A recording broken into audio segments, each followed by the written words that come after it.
Debt ceiling talks are stalling here in Washington, and time is running short. Treasury Secretary Janet Yellen warned again today that it could be as early as June 1st that the U.S. defaults on its obligations.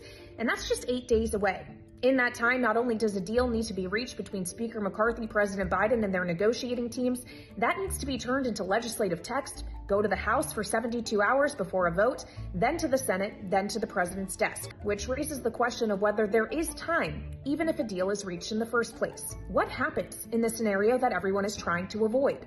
If we actually go over the cliff and the debt ceiling isn't raised in time before the Treasury runs out of cash to pay the bills. We've heard a lot of talk about how catastrophic that would be for the U.S. economy, that it would raise borrowing costs for consumers, potentially result in a downgrade to the United States' credit rating like we saw in 2011, and cause a recession. We also have to keep in mind that the Treasury Department, and everyone else for that matter, can't actually know what happens after the X date because we've never gotten to that point before.